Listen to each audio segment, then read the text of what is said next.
Hello everyone and welcome to this week's edition of the Daily Cannon Tactics Board. Stephen Bradley here to bring you the tactical tweaks and quirks that were made during Arsenal's 4-2 victory over Leeds United in the Premier League this weekend.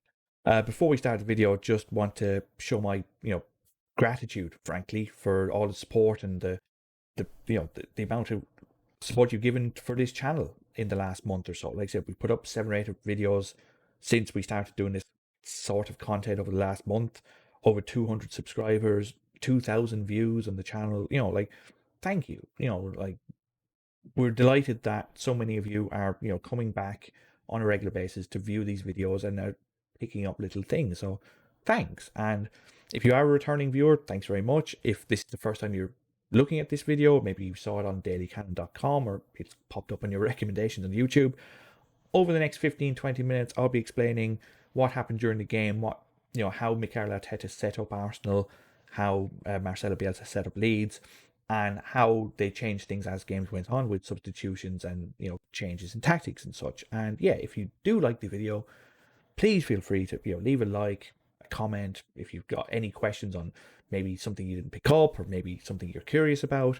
And if this is something that you want to see in the future, hit the subscribe button and they'll pop up in your inbox. It's as simple as that. And yeah, let's get straight into the analysis. And it's a Marcelo Bielsa game, so there's no point me saying this was an interesting game. It's a Marcelo Bielsa game. Every game he plays is always tactically fascinating because he just approaches the game in a manner that nobody else does. And the formation and game style that he's adopted at Leeds, for him, is conservative. It's 4-1-4-1. Back four, defensive midfielder, a very high middle four with wingers that like to push up, and then a proper old school number 9. And the interesting thing is that with Bielsa, we've seen him play, 3 at the back, 5 at the back. If you remember when Arsenal had Alexis Sanchez, Chile won the Copa America twice, and they played 3-3-3-1. And it's all in an attempt to make sure you don't get the ball. Or at least you don't get the ball to the people that you want to have the ball. It is old school Irish 1990 World Cup tactics. Put them under pressure. It's not so much long ball, but it is you get into players' faces again and again and again. And you make sure they get hassled and hassled and hassled again and again and again. And you make sure that the game is played here. Ooh, Cedric can go there. Is played in this part of the pitch. It's designed to compress the field and make you make mistakes. Make Cedric play into a Rafinha or a Click. Give the ball to Gabriel, who suddenly has Bamford on him. Well, he's now under pressure, so he's going to give it to David Luiz, but Dallas is already marking the gap. Harrison's already coming in. Struik's already coming. They swarm you. It's like putting honey on your face and walking into a bee's nest. Like, they don't care. They are going to run for you, and they're going to stay running. If you were able to reset and get the ball to, say, on your goal kick, and Leno has the ball, and your 2 centre backs are here, and Saka comes here, Smith Rowe comes deep, and Tobias comes deep. They're already like this, Leeds. They're waiting to pounce. So if the ball goes left, bang. That happens. If you then cycle it like this, and it goes across there, they will just switch. And that. And they will hound you. They will absolutely hound you. And it's not just the wingers.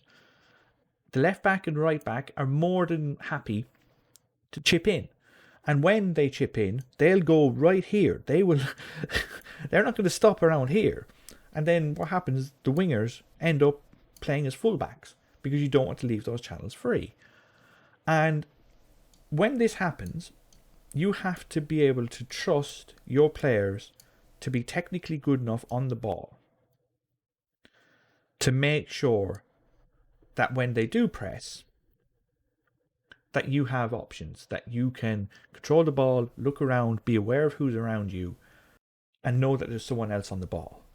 And when Arsenal went to Leeds a couple of months ago, their game plan was too dependent on getting the ball out wide. into the channels that the fullbacks were leaving, because it's the traditional way of playing against this Marcelo Bielsa side, where if Shackleton and Alioski push forward, there's space here and there's space here, and you knock the ball out wide, and you hope to God that a midfielder or a striker can get in before the Leeds team gets back. And it was kind of working, but then Alioski got into Pepe's head and got him sent off.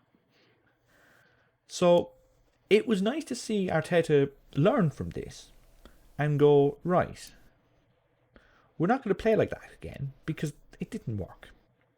What we're going to do is we are not so much going to beat Leeds at their own game, but what we're going to do is make sure that as much as Leeds want to man mark us, as much as Leeds want to press us, we're going to make sure that they can't predict where our players are going to be, and that they can't make us fall into a pattern of repetition where they know where the ball's going to go. And the only way you do that is that you have to match Leeds' work rate. You have to match their running with running of your own. And you have to do that with players who are comfortable on the ball and who are comfortable with receiving the ball in any circumstance. And that is why I liked this front four that was picked by Arteta. Because if you picked a Willian or a Pepe, Pepe, when he plays right wing, will stay out wide. And Willian, when he plays any sort of winger for Arsenal, he also stays out wide. And as a result, the fullbacks know where they're going to be, so they can saunter on forward a little bit more in the knowledge that the only channel they have to really cover is this one. So what Arteta did is, even though it lines up as this, the archetypal Arsenal 4-2-3-1, they didn't play 4-2-3-1. They played almost a 4-2-2-2. But it acted as a 4-2-4 with no quote-unquote striker. But the key was Smith Rowe and Odegaard, because they did two things. One, anytime Klich or Dallas tried to press on Xhaka and Ceballos, and Bamford would try and cover and Rafinha would try and cover, Struijk was always left with a decision. Does he join in with Shackleton pushing forward and Alioski to forward? And the answer was no, he couldn't, because Smith Rowe and Odegaard matched Leeds' work rate and matched their running. So anytime Alioski would help, Odegaard would immediately go here. Anytime Shackleton would help, Smith Rowe would immediately go here. And then you're like, well, hang on a minute, what are Aubameyang and Saka doing out wide? This is the trick, because Shackleton now knows, okay, so Smith Rowe's the lad who's going to go wide for the ball. Okay, well, I'll just man mark him. Smith Rowe went, fine, that's no problem. I'm not going to stand here. And now Shackleton's got a problem, because Cooper knows that Smith Rowe is Shackleton's man. So if Shackleton doesn't mark him, Smith Rowe is now free because Aubameyang has Cooper. And now which is what happened for the fourth goal. So Shackleton now has to mark Smith Rowe. Alioski has a worse problem, because as much as Smith Rowe went here, Odegaard went here. And Ceballos always had Odegaard free. And Odegaard did one better than Smith Rowe, because when Leeds were trying to press, Odegaard would sit in, Smith Rowe would be there, and they'd just sit between the lines.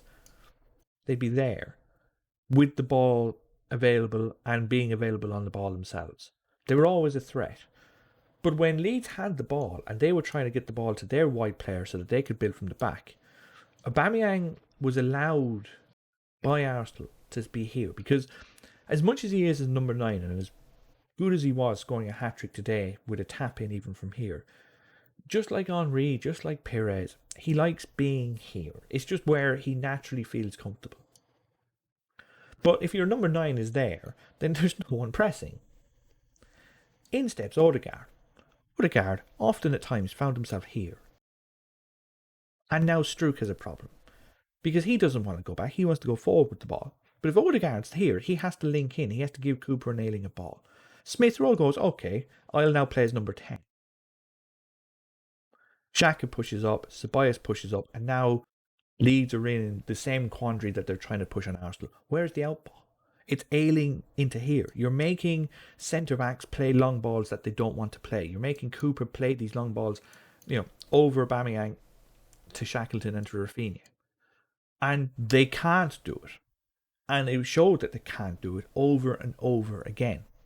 And what eventually happened was that Harrison had to come back to give Alioski an outball so that Alioski could come back. Rafinha had to come back to give Shackleton an outball. That let Cedric and Bellerin do this. Now Xhaka and Ceballos are able to push up, which means Dallas and Click have to come back. And the knock-on effect is that Leeds now can't push forward and press you because they have the ball. It is literal counter-pressing. It is making sure that they can't press by pressing. And the best part about it was that Rafinha is a good player, right?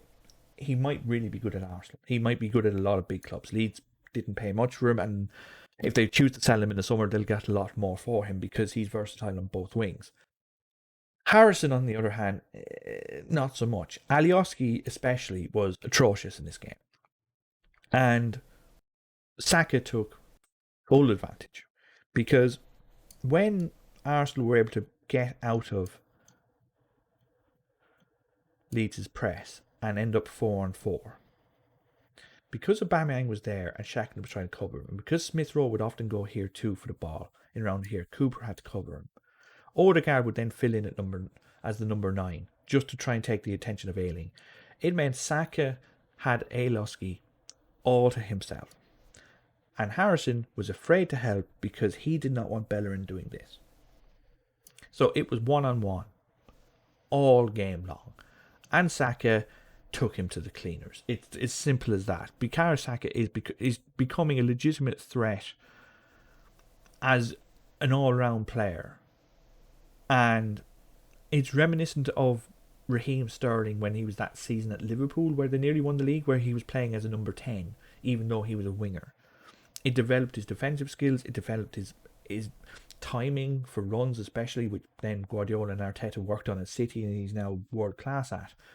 But Saka, when here, like if we call this Pepe for an example, if Pepe is here, right, and the left back's here, I know which way Pepe is going to go. You know which way Pepe is going to go. The world know which way Pepe is going to go. He's going to do this. And yes, Saka is left-footed, and yes, his most common route is to go, onto his stronger foot. However, as he showed for the penalty, if you front him up here, and you've got Alioski here and you've got Ayling here, which way do you send him? Bearing in mind you've got 3 players here who are deliberately, by the way, getting out of the way to give Saka as much time and space as possible. What do? Do you shuffle him onto his left foot? No, of course you can't. Okay, so you'll shuffle him, to make sure that he goes right instead of left, which is what they've tried to do. What do? He just barreled through them. Just beat them with pace. Simple as. But the fact that he took them on his right side and bet them with his right side, and was he absolutely cleaned out? No. Was he nudged off balance? Yes. Is it a penalty for me? Yes. It's a soft one, but it's a penalty. But what opposition defenders are finding out rather all too quickly is that you cannot make Saka cut in onto his left foot because he is just too dangerous bombing past you on the outside as well. You don't have the luxury of choosing. You have to respect the fact that he can go both sides. And as a result, because Alioski kept coming in like that, if Saka's here and Odegaard is here, Ayling has to respect this. And now Alioski is on an absolute island because what do? You can't let him do this, but you're just as afraid of him doing this. And what Alioski did constantly was neither. He stood in front of him and waited. He let Saka dictate the duels. He let him dictate it over and over again. And as a result, Saka, for the penalty, was in. And then for the penalty that he actually won, he was chasing Alioski and Ayling off the ball because they were scared of him. And when that happens, for 2 penalties in a row within 90 seconds, you get a reaction by a defence. You get a defence that looks at that player and goes, right, okay, we have to double him. And what happened was everyone comes over. Now Rafinha has to play almost as a right wing back. And now Aubameyang's going do, and everyone's free on the left. Cedric now gets to roam forward again. And what happens? Everyone goes over. Harrison takes. Everyone tries to come back. Now looks, oh, it's free. Like, when you give defences 3 or 4 things to worry about, they can't cover them all. They end up having to pick their poison, as the saying goes. And Leeds decided that instead, once Saka had won the penalties, they said, look, we're not letting him cut in again. We're not letting him get the ball. We're just going to go nice and narrow. And that just let Hector Bellerin have this all game long. And it's how the third goal started, because they're so worried about maintaining the space in here that when they're in the box and the ball comes in and Bellerin crosses the ball and it goes to the left, and Ceballos, because Leeds are so many men back at this stage trying to protect the goal, Ceballos is able to find a little bit of room, finds Bellerin, and Meslier once again can't find his near post. Leeds are all over the place because they're trying to man mark and press, but they don't know where Aubameyang's going to run. They don't know where Smith Rowe is going to run. They don't know where Odegaard's going to run. They don't know where Ceballos is going to run. So it's like a merry-go-round. Like, you can hear the Benny Hill theme music going around. They don't know what to do. There's just too much movement. There's too much chaos. There's too much for them to look out for. And they only need to make one mistake for a goal to come, and it came, and Arsenal scored. And, even for the fourth goal, Bielsa reacted at halftime. Like, he saw very quickly this was not going to work, that if he didn't change it, Arsenal were going to score 6 or 7. And his immediate reaction was to look at Alioski and Harrison and go, nah, this ain't working, chief. We're playing a style that requires us to have the ball as often as we can, but I cannot rely on my left hand side to do anything at all. So he just took them both off with Click.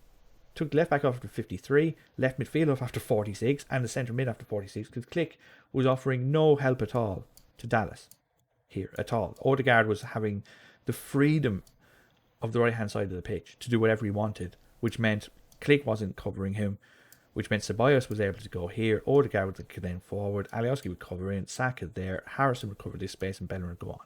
It just happened again and again and again. So Harrison was replaced by Helder Costa.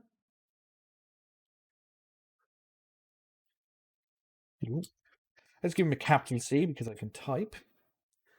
And Click was replaced by Tyler Roberts, I believe. Yes. And 8 minutes into the second half, Leeds score a free kick. Leeds score from a corner. It's a great corner. White, Saka is on Strook. Nobody knows.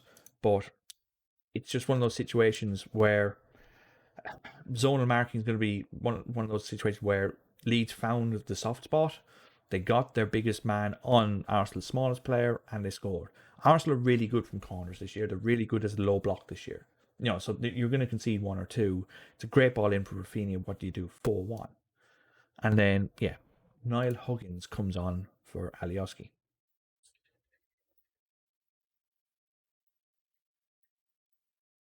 I'll give him a capital hint. There we go. One day I will learn how to type. Now, this achieved 2 things. What Bielsa did was look at how Arsenal were playing and went, that's a good idea. Why don't I do it myself? Because Bellerin and Cedric are being given the freedom of the wings here. I'm going to let Rafinha and Costa do exactly the same as what Aubameyang and Saka are doing. I'm going to let them switch and swap as much as they want, and if they can find space behind these 2, happy days. I'm just going to make sure the ball comes through here. I'm going to try and coax these 2 as far up the pitch as possible, and I'm going to get the ball into these gaps here. And it worked. It worked for a few minutes. And Arteta decided to respond. And this, ladies and gentlemen, is where the tale goes a little bit pear-shaped, because, again, Arsenal's biggest counter to Leeds was the fact that their front four was constantly moving. It was constantly adapting. It was constantly in flux. You couldn't, at one moment, predict where any position where four of them would be, because they didn't know themselves, because they didn't know where the space was going to be, but they were constantly making space. They were constantly finding those little pockets. And as a result, this back five had to be on its toes, had to be constantly aware, and as a result couldn't bomb forward with the necessity that is needed for Leeds' pressing to work. Because if it's only 5 pressing, Arsenal have 6, they always have a number. They always have a man out. Now, usually, this is where Twitter goes mad, because they see, oh my god, Willian's coming on, the game's ruined. But this is where I give Willian a pass, because there are many things Willian is good at. But running into space isn't one of them. Showing for the ball isn't one of them. He is a winger, and his job is to get the ball and beat his defender and get into the box. That's what he's good at. That's what he's been elite at for a number of years. It's why he was brought into Arsenal, because his ball carrying numbers were brilliant last year for Chelsea. And I was like, okay, Arsenal had a problem with getting the ball into the box. Let's bring in a winger. Let's bring in someone who can beat his defender and get a good cross in. And that's why Willian was brought in. But now, the job description changed. It's now you need players that get into space to link up the midfield and the attack, to provide some sort of defensive cover, and just to make sure that there's always a ball on for the midfielders so that they don't get under too much pressure from the press. Willian's good at none of these. Yet, in the Villa game, he was asked to do a job which he shouldn't have been asked to do, because it negated everything good that Arsenal were doing. In this game, he was asked to do the same job as what Smith Rowe does, which is getting to pockets of space and make sure that there's an out ball. And he's just not the guy for it. And as much as last week, where Arsenal had a number of players they could bring in to do that job, the only player they really have to do that job is Martinelli, who has the capability and the capacity to run and get into space. Yes, it would be an attacking sub, because it would be another striker who wants to get into the box, but it's the closest thing Arsenal would have for a like-for-like substitution. Pepe's not that guy. Pepe will do the same thing. Pepe will stay out wide and want to beat his winger. Arsenal didn't need that in this game. They needed another creative midfielder here. You know, it's one of the situations where if Partey was playing instead of Ceballos would have been perfect to bring on instead of Smith Rowe, because he would have done exactly the same job. But no, they brought on Willian. And now Arsenal don't have the ability to do this again anymore, or go around finding space, making sure that different players cover different zones. They don't do that anymore, because one of them, he wouldn't move, ironically, is now stuck here. Which means Aubameyang, now playing as number 9, has to maintain this channel, because he can't go there anymore, because now he's in Willian's way. So he has to go here. Saka now doesn't have a one-on-one with the left back or the centre back, because now Shackleton knows what he's going to stay there, is he? Fine, I'll come inside. Cooper can now shift over. Odegaard now has to get out of the way. Dallas now looks at that and goes, right, I don't have to double up on him. I can now push forward. Struijk, now it's 4-on-4, so now he can bomb forward and help with the press. And now Arsenal are 6-on-6 here. And if Leeds want to be ambitious, which they were at times, they can push Shackleton and Huggins forward. And now Arsenal are outnumbered. It's little things like that which concern me about Arteta, because these are decisions that, I won't say it cost him the game, but it turned a very comfortable game into a very nervy game within the space of 5 minutes, because Arsenal then couldn't get out. They had no outball. They had no ability to create chances. Let me just show you something. Stats. Like, Arsenal scored 4 goals today. One of them was a penalty, but and they created chances, but they had 5 shots on target all game. They scored 4. Like it's one of those situations where they created some chances, but not a lot, and they played well. But 4-0, 4-1 was a little bit of an outlier. They played well, but they weren't dominating to the extent they should have been 4-0 up. And it's mistakes like this that in the long term will cost Arsenal points, like they did against Wolves and like they did against Villa. And I just wonder how long he will give this, because it's the fact that he brought on Willian first. Again, he had other options.